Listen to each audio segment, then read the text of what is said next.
Welcome back to For God and Country. For starters, we hear so much about pronouns. But what are they?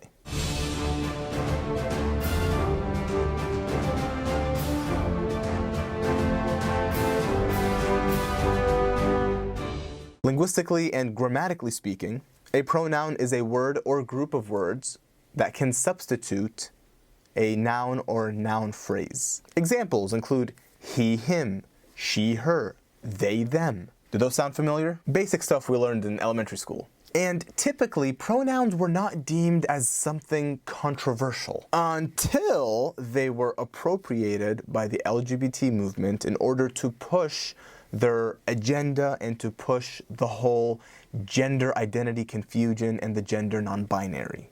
Nowadays, the amount of pronouns being used is just, it's too overwhelming to even remember. I'm Cody. Pronouns he, him, ers, or sie, them, zers, or really any neo pronouns that aren't sie, her, hers. If a biological man identifies as a woman, and vice versa, and if you misgender them using the incorrect pronouns, you can get in trouble.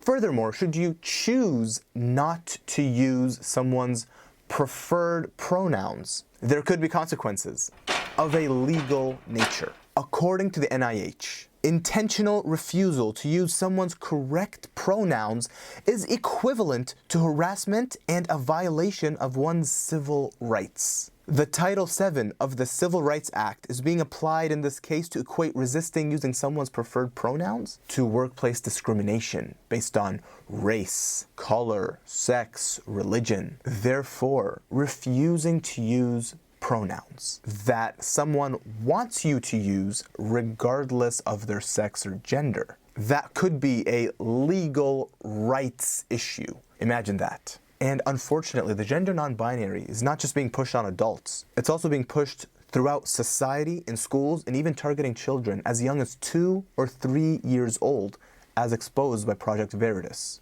The whole binary, man, woman, is being erased. Furthermore, books are being pushed into schools, books such as the GAYBCs or genderqueer, in order to teach kids about these topics at a very young age. These books were only pulled from the schools after outrage by the parents. Then we see Drag Story Hour. Because how can you go to sleep without a drag queen performing in front of you and reading you a book? So what is Drag Story Hour? Well, it's pretty much story hours when you have drag queens, and in some cases drag shows, which by the way are a form of adult entertainment and in many cases of a sexual nature. These are also being pushed on children. With all that being said, you can see where the issue is, right? This isn't rocket science. Like, we can logically see where the issue is. People are being expected to learn all of this, and not only expected to respect it, and not even just accept it, but also to partake in it, regardless of your personal beliefs. People are being told to blatantly deny reality. They're being told to do things that have not been generally done throughout human history. And if you disagree, as is your right, well, I got news for you. You're a homophobe. As Muslims, as monotheists, alongside other monotheistic religions, like Christianity and Judaism, we do not believe between the separation of gender and sex. We do not believe gender is a social construct. We believe God created men and women, and masculinity and femininity is a spectrum, and people can fall on various ends of that spectrum. However, we do not mean that they're born in the wrong bodies and need to transition. And if somebody wants to talk about the one-offs, exceptional, be it birth defects, hermaphrodites, those particular situations are medically dealt with on a case-by-case basis. The exceptions do not make the rule, because that is what they are, exceptions. Rejecting God, on the other hand, and replacing divine command with liberalism and with fulfilling all our desires. This leads to chaos, confusion, and ultimately the downfall of society. Let's talk about where the law stands and how to be informed as parents and citizens. With this entire LGBT agenda being imposed on all aspects of society and being normalized through books, TV shows, movies, what can we do as citizens who simply do not agree with this movement and simply don't want it forced, imposed on us and our children. First of all, we need to remember we also have the right to voice our opinions. We have the right to voice our concerns. I know it doesn't seem that way because everybody gets canceled and lose their jobs immediately as soon as they say something out of line, but it is your right.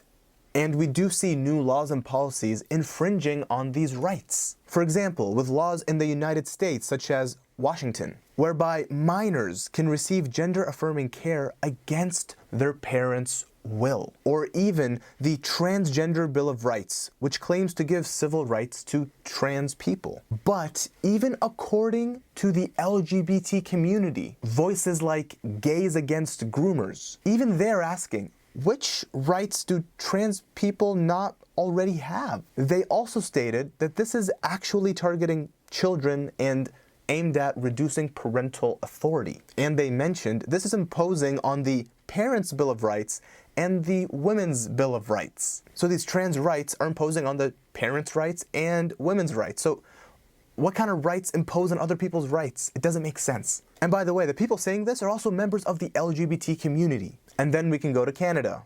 Bills such as Bill 89 or C-16, whereby they're introducing gender ideology into the law and into other areas that are threatening to take away your children. Should you not affirm their gender dysphoria? However, vocalizing your dissent, your opinions, as is your right, has worked in many communities, including in Birmingham in the UK, whereby parents protested the LGBTQ agenda being pushed in schools, being pushed on their children. And what did the parents do? They pulled their children. Hundreds of children were pulled from the schools. In New Brunswick, Canada, thousands of children, some say tens of thousands of children, were pulled out of school by Muslim and Christian parents alike, due to these agendas being pushed in school against the parents' will, without the parents' knowledge, onto their children. And what do you think happened as a result? The situations were rectified by the schools and by the local government. Another example is protesters who shut down Michigan school board meetings over the LGBTQ books being introduced in school. Furthermore, people have stated the need to be more politically active. LGBT groups are some of the most effective lobbyists.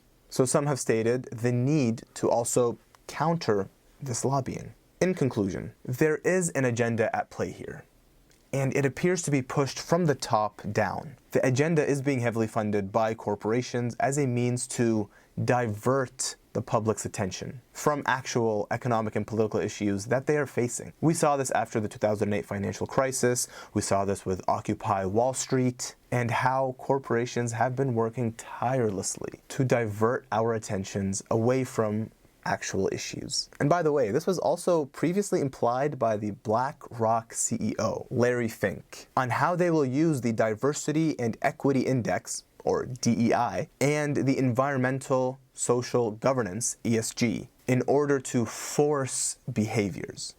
Force behaviors.